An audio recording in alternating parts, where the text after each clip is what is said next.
गुरु जनजाति विश्वविद्यालय बांसवाड़ा के कुलपति प्रोफेसर द्विवेदी जी, राष्ट्रीय जनजाति आयोग द्वारा आयोजित अमृत महोत्सव के अवसर पर कार्यक्रम में अन्य लोग उपस्थित हैं। श्री आर.के. द्विवेदी, उप निदेशक राष्ट्रीय जनजाति आयोग, श्री भगवान सहाय जी, श्री राकेश दामोद जी, डॉक्टर मन्नालाल रावत जी, श्री गोविंद सिंह देवा जी, यहाँ उपस्थित सभी गणमान्य महानुभाव, छात्र और छात्राएं, पत्रकार मित्रों, छायाकर्मियों, राष्ट्रीय अनुसूचित जाति आयोग के अमृत महोत्सव कार्यक्रम के अंतर्गत गोविंद गुरु जनजाति विश्वविद्यालय में आयोजित विशेष कार्यक्रम में आप सभी के साथ उपस्थित होकर मुझे अत्यंत प्रसन्नता महसूस हो रही है। यह बहुत सुखद है कि आज़ादी के अमृत महोत्सव के अंतर्गत स्वाधीनता संग्राम में जनजाति समुदाय स्वतंत्रता सेनानियों के बलिदान और योगदान के आलोक में इस तरह के कार्यक्रमों के आयोजन की पहल की गई। मैं मानता हूँ कि देश की आज़ादी के लिए ब्रिटिश राज के खिलाफ हुए संघर्ष में जनजातीय समुदाय की विशेष प्रकार की भूमिका योगदान रहा है, परंतु इस योगदान को सही रूप में चिन्हित नहीं किया गया। मैं इस अवसर पर देश के प्रधानमंत्री आदरणीय श्री नरेंद्र मोदी जी को विशेष रूप से धन्यवाद देता हूँ जो उनकी पहल पर ही देश में जनजाति गौरव दिवस मनाने की घोषणा की। असल में पूरे भारत में आदिवासी समुदाय द्वारा भगवान के रूप में सम्मानित बिरसा मुंडा की जयंती है। बिरसा मुंडा ने 19वीं शताब्दी के अंत में आधुनिक झारखंड और बिहार के आदिवासी क्षेत्रों में ब्रिटिश शासन के दौरान आदिवासी धार्मिक शताब्दी आंदोलन का नेतृत्व ही नहीं किया, बल्कि स्वाधीनता के लिए लोगों में भावनाएं भी जागृत थी। बिरसा मुंडा आदिवासियों के भगवान कहे जाते हैं। मिशनरी विरोधी और साम्राज्यवाद विरोधी आंदोलन के तौर पर उन्होंने आदिवासियों को अंग्रेजों के खिलाफ नामबंदी नहीं किया, बल्कि ईसाई मिशनरियों की धर्मांतरण गतिविधियों को लक्षित करते हुए अपना धर्म फिर से शुरू किया। उन्होंने अपना धर्म फिर से शुरू किया। उनकी गतिविधियों को देखते हुए ब्रिटिश सेना ने उन्हें गिरफ्तार कर लिया और जेल में ही बाद में उनकी मृत्यु हो गई। ऐसे महामानव बिरसा मुंडा की स्मृति को नमन करते हुए मैं कहना चाहता हूँ कि उनकी जयंती को जनजाति गौरव दिवस के रूप में मनाना महत्वपूर्ण शुरुआत। मैं मानता हूँ कि जनजाति गौरव दिवस मात्र एक रस्म भर नहीं, यह आदिवासी गौरव उनकी संस्कृति और परंपराओं को सम्मान प्रदान करने का कदम है। किसी विशेष दिन को जनजाति समुदाय के लिए गौरव दिवस घोषित करने का अर्थ है जनजाति समुदाय के उत्थान, उनके सर्वांगीण विकास के लिए राष्ट्रीय स्तर पर सामूहिक सोच रखते हुए कार्य करना। जनजाति समुदाय भारतीय संस्कृति की जड़ों से जुड़ा हुआ इसलिए यह बहुत जरूरी है कि इन्हें मुख्य धारा में लाया जाए। अतीत में उनका जो योगदान राष्ट्र के लिए रहा है उसको बृहद स्तर पर रेखांकित किया जाए। आज की कला, संस्कृति और शिल्प वैभव से जुड़े जो कार्य जनजातीय समुदाय के जरिए होते हैं वह विरल है। ऐसे कार्यों का व्यापक स्तर पर संरक्षण बहुत जरूरी है। मैं चाहता हूँ जनजातीय संस्कृति और परंपराओं के संरक्षण के लिए बृहद स्तर पर मिलकर प्रयास किए जाए। इसके साथ ही आदिवासी समाज का जो योगदान राष्ट्र के स्वाधीनता संग्राम में रहा है उसके अच्छे पहलुओं को भी अधिकाधिक सामने लाए जाने की जरूरत है। हमारे पूर्व वक्ताओं ने भी लोगों ने कहा कि ऐसे ऐसे लोगों ने हमने आजादी की लड़ाई के दौरान अपनी बलि चढ़ाई, हमारा सर्वस्व अर्पित किया, बलिदान हो गया, जिनके बारे में मुझे जानकारी नहीं।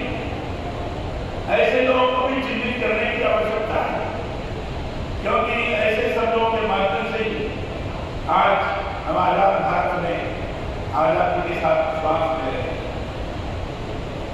मैंने अनुभव किया कि बनवासी और जनजातीय समाज अपने प्रखर पौरुष, जीवटता, प्रकृति संसर्ग और जल जंगल और जमीन को साथ दे गई सदा चलता रहा। यह बहुत बड़ी बात है। वनों और पर्वतों में रहने वाली जनजातियों की जनजातीय चेतना ने हमारे यहाँ अंग्रेजों से हर उस आशाई, निरंकुश और आक्रमणकारी सत्ता के विरुद्ध आवाज उठाई है जिसने इनके स्वाभिमान को ललकारा है।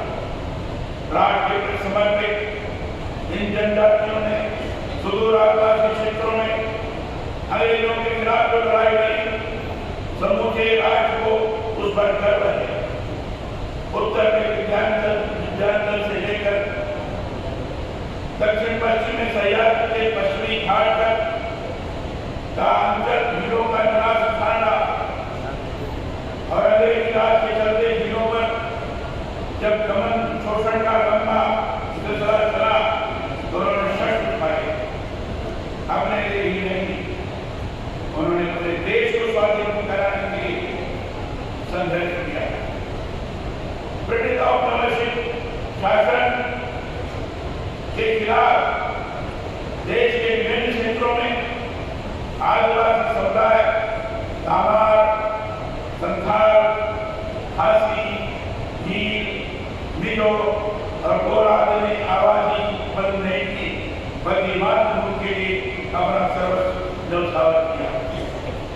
बिरसा मुंडा, सिद्धू कान्हू, अल्लूरी सीताराम, राजू, गोविंद गुरु, ऐसे और भी असंख्य नाम हैं जो भारतीय स्वतंत्रता संग्राम की आवाज बने और आदिवासी समुदाय को मातृभूमि के लिए जीने मरने के लिए निरंतर प्रेरित किया। यह विश्वविद्यालय जिस नाम से है, उन गोविंद गुरु का आजादी आंदोलन में विशिष्ट योगदान रहा। गुजरात और राजस्थान के आदिवासी समुदाय के वह प्रमुख आदिवासी नेता महर्षि दयानंद सरस्वती जैसे आध्यात्मिक नेताओं से प्रभावित उनके भगत आंदोलन ने भीड़ों को शाकाहार का पालन करने और पशु बलि, शराब समेत अन्य नशीले पदार्थों से दूरी बनाने के लिए भी प्रेरित किया। मुझे अच्छी तरह से जानकारी है, मुझे पढ़ा है। गोविंद गुरु जी के समय में ये भगत जो अभियान चलाया, उन्होंने हर प्रकार के नशा जनजाति बंधुओं को कैसे दूर किया जाए, इसका प्रयास। उनके बारे में ये जो विचित्र धारणा बनी हुई थी, ये तो चोरी करते हैं, डकैती करते हैं, छीना झपटी करते हैं, अनेक प्रकार के उपद्रव करते हैं, ये भी समाप्त करने की दिशा में उनका बड़ा महत्वपूर्ण योगदान रहा। और उसका परिणाम होगा। इस भगत आंदोलन हजारों की संख्या में लोगों ने उनका साथ दिया। आप भगत आंदोलन बाद में राजनीतिक आंदोलन बन गया। गोविंद गुरु अपने 1500 अनुयायियों के साथ मानकर पहुंचे और एक नरसंहार में अंग्रेजों के हाथों मारे गए। बागर के जलियांवाला बाग नाम से जाना जाने वाला मानकर शहादत का अमर स्मारक मानकर को बागर का जलियांवाला बाग इतना भयंकर नरसंहार पूरा भेद किया था। अंग्रेजों ने जाकर घेर दिया था और जाकर सामूहिक रूप से हत्या पढ़ने के बाद भी लोग देखने को लगता है कि कैसा अत्याचार किया होगा। और इसे भारत का जलियांवाला बाग आज भी विद्यमान है। महाराष्ट्र की 13 वर्षीय कालीबाई ने अपने प्राणों की बाजी लगाकर आदिवासी क्षेत्रों में शिक्षा की ज्योति नहीं जलाई, बल्कि अंग्रेजों के खिलाफ भी मुखर आवाज बनकर स्वाधीनता संग्राम में महत्वपूर्ण भूमिका निभाई। बांग्ला आजादी आंदोलन में नाना भाई खाट का भी महत्वपूर्ण योगदान था। उन्होंने आदिवासी क्षेत्र में शिक्षा प्रसार की ज्योत जलाई। पाठशाला बंद करो अभियान की बेटी पर बाद में कदम शहीद। यह तो चुनाव में जिनका मैंने यहाँ पर जिक्र किया, परंतु ऐसे बहुत से और भी आम लोग हैं जिन्होंने आदिवासी क्षेत्रों में आजादी आंदोलन के साथ शिक्षा, पर्यावरण और अन्य क्षेत्रों में महत्वपूर्ण भूमिका निभाई। मैं चाहता हूँ ऐसे अनाम लोगों का इतिहास भी लिखा जाए, शोध होना चाहिए, पता करना चाहिए ऐसा बहुत लोग कहाँ लोगों ने इस बात को योगदान सर्वसैनिकों का समर्पित जाए। परिवार के परिवार को उसमें लगा आजादी के अमृत महोत्सव पर हमें संकल्प लेना चाहिए कि आदिवासी क्षेत्रों के लोगों से संवाद कर उनके अतीत के गौरव को उजागर करने का कार्य किया जाए। जनजातीय समुदाय की भूमिका को इस रूप में भी सदा याद किया जाना चाहिए जिन्होंने हमारी परंपरा और संस्कृति को सहेजे रखा है। अंग्रेजों ने आजादी आंदोलन में भाग लेने के कारण आदिवासी लोगों पर अत्याचार भी कम नहीं की, पर इतिहास भर का गवाह है कि देश भर में जनजातीय क्षेत्र के लोगों ने कहीं भी अंग्रेजों के खिलाफ समर्पण नहीं किया, जबकि दूसरा मुकाबला एक जनजाति नायक बलिदान होगा तो दूसरा मोर्चा संभाल लेगा। नायकों की कमी नहीं थी। नर्मदा के किनारे मध्य प्रदेश, आज के छत्तीसगढ़, गुजरात और राजस्थान के साथ दक्षिण पूर्व आदि क्षेत्रों में अंग्रेज शासन को नकारते हुए आदिवासियों ने अपने पूरे आजादी के संघर्ष को निरंतर परवान चढ़ाया। बहुत से क्या प्रख्यात आदिवासी योद्धा काल के दाग में समा गए। इस अवसर पर मैं आप सभी को ये साझा करना चाहता हूँ कि भारत सरकार आदिवासी कल्याण के लिए संकल्पित नहीं है, बल्कि केंद्र सरकार के जनजातीय कार्य मंत्रालय ने भारत के स्वतंत्रता संग्राम में योगदान देने वाले जनजातीय लोगों को समर्पित जनजातीय स्वतंत्रता सेनानियों के संग्रहालय विकसित करने की भी देश भर में संग्रहालय विकसित करने का एक अभियान चल रहा है। केंद्र सरकार और राज्यों में ऐसे स्थायी संग्रहालय स्थापित कर रहा है जहाँ जनजातीय लोग रहते थे और जिन्होंने अंग्रेजों के खिलाफ संघर्ष किया और उनके सामने चित्र से बना कर दिया। हम सभी इस बात को जानते हैं कि जनजातीय लोगों ने ब्रिटिश अधिकारियों और अन्य शासकों का जोर विरोध किया, जिन्होंने शोषण किया, ऐसे लोगों का विरोध किया। अनेक शताब्दियों तक जनजातीय लोगों को को गुणों में अलग थलग कर दिया गया और इधर बिखेर दिया गया। लेकिन प्रत्येक जनजाति अपनी सामान्य सांस्कृतिक विविधता को भी निरंतर कायम रखा। ये सुखद है कि राष्ट्रीय अनुसूचित जनजाति आयोग का अमृत महोत्सव गोविंद गुरु जनजाति विश्वविद्यालय में आयोजित किया गया है। भारतीय संविधान के अनुच्छेद 275 के तहत राज्य को विशेष अनुदान प्रदान करने का प्रावधान है। इसके जरिए जनजातियों के सशक्तिकरण के लिए देश भर में पहल की जा रही है। इसके सकारात्मक परिणाम भी आ रहे हैं, परंतु अभी इस दिशा में देश और अधिक कार्य करने की आवश्यकता है।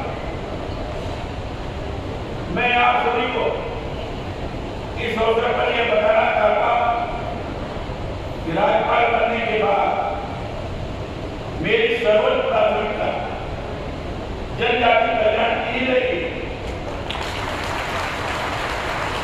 और इसी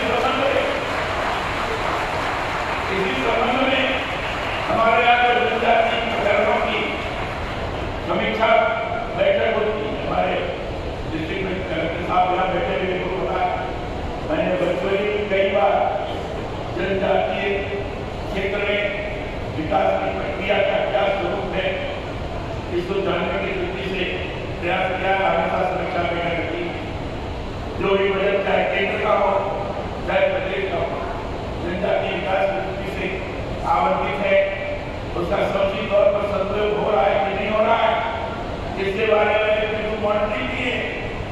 जितनी भी योजनाएं चाहे विद्यालयों के बारे में होगी, चाहे अन्य आधारभूत ढांचों के विकास के बारे में हो, सबके बारे में बजट का समुचित तौर पर उपयोग किया जा रहा है कि नहीं किया जा रहा है, इसकी समीक्षा हम लगातार करते जा रहे हैं। कुछ समय पहले मैंने अधिकारियों को निर्देश दिए हैं कि राजस्थान में जनजातीय क्षेत्र के निवासियों के कल्याण के लिए केंद्र प्रवर्तित योजनाओं का प्रभावी क्रियान्वयन सुनिश्चित। हमें जनजातीय क्षेत्र की समस्याओं को चिन्हित कर विकास को गति देने के लिए राजभवन स्तर पर एक जनजाति परिवर्तन एकक का गठन करने का भी मालूम नहीं रहती है। केवल जनजाति क्षेत्र के बारे में विचार करें, उसकी पूरी समीक्षा करें, उसकी पूरी मॉनिटरिंग करना, अनुसरण करना और अनुसरण करते हुए जहां भी दुनिया पाई जा रही है जिसके द्वारा आगामी विकास किया जाए उसका समुचित तौर पर विस्तार करना। इस दृष्टि से जनजाति परिवर्तन लेकर चंडीगढ़ मैं सदा ये बात कहता हूं और आज फिर आप सभी के समक्ष दोहराना चाहता हूं कि राज्यपाल का पद राज्य के संवैधानिक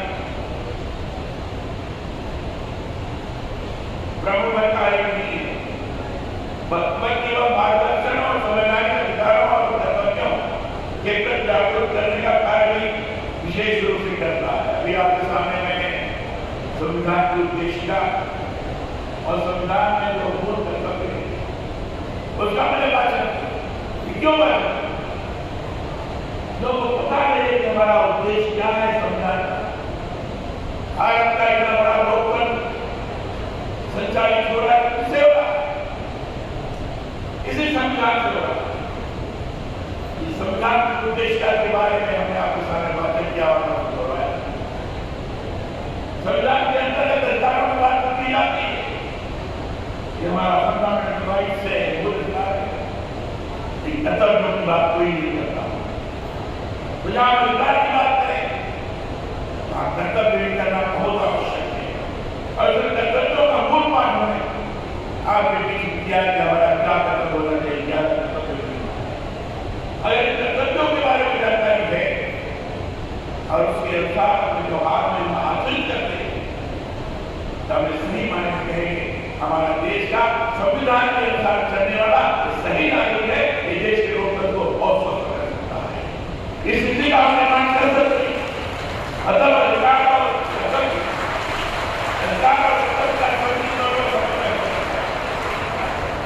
जनजातीय क्षेत्रों के समय विकास के लिए कार्य करने की मंशा के अंतर्गत राजभवन द्वारा आदिवासी विकास से जुड़ी योजनाओं के प्रभावी क्रियान्वयन की निरंतर मॉनिटरिंग होगी। मैं चाहता हूँ पूरी जनजाति क्षेत्र में बुनियादी सुविधाओं के विस्तार के साथ ही युवा की शिक्षा के लिए निरंतर जागरूक हो। यहाँ के लोगों की धारा से जुड़े, इसी के तहत राजभवन द्वारा विशेष कार्य से कुछ समय के दौरान किए गए। आदिवासी क्षेत्रों में रोजगारोन्मुखी कार्यक्रमों की पहल की गई, जिसके डेवलपमेंट संबंधी कार्य किए जा रहे हैं। उस से भी अधिक से अधिक जनजाति युवक स्किल डेवलपमेंट के हिसाब से कार्य कर सके, प्रशिक्षण प्राप्त कर सके, ताकि रोजगार के दृष्टि से भटके नहीं, ये भी व्यवस्था की जाए। इन क्षेत्रों के युवाओं को प्रतियोगी परीक्षाओं की तैयारी के लिए बेहतर व्यवस्था सुनिश्चित करने, रोजगार कौशल कार्यक्रमों से उन्हें जोड़ने के लिए प्रयास किए जा रहे हैं। मैं स्वयं जनजाति क्षेत्रों में पदस्थापित कलेक्टरों से नियमित संवाद करता हूँ। उद्देश्य ये कि जनजाति क्षेत्रों में बुनियादी सुविधाओं के विस्तार के साथ ही वहाँ शिक्षा, चिकित्सा और स्वास्थ्य की बेहतर व्यवस्थाएं बहाल की जाने को।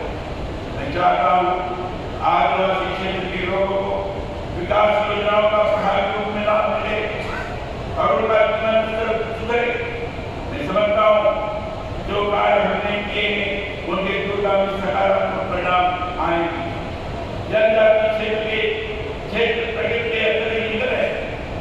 मैं ये भी मानता हूँ कि पर्यावरण संरक्षण का वृहद स्तर पर कार्य कोई समुदाय कर रहा है तो जनजाति क्षेत्रों में निवास करने वाले लोग ही। जल, जंगल और जमीन के संरक्षण के लिए जनजाति क्षेत्र के लोगों की अपनी परंपराएं हैं। उन परंपराओं से दूसरों को भी प्रेरणा लेने की जरूरत है। मैं चाहता हूँ जनजाति समुदाय से जुड़ी परंपराओं और संस्कृति के संरक्षण के लिए सभी स्तरों पर विशेष प्रयास किए जाए।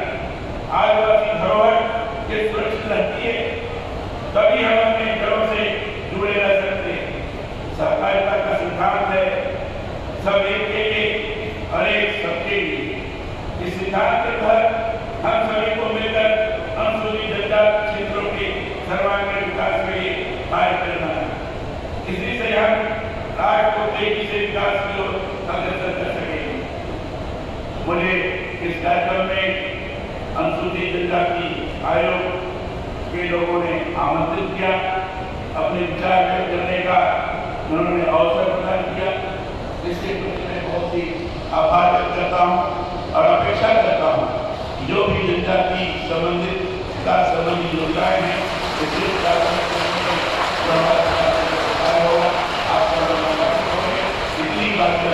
अपनी वाणी को याद देता हूँ।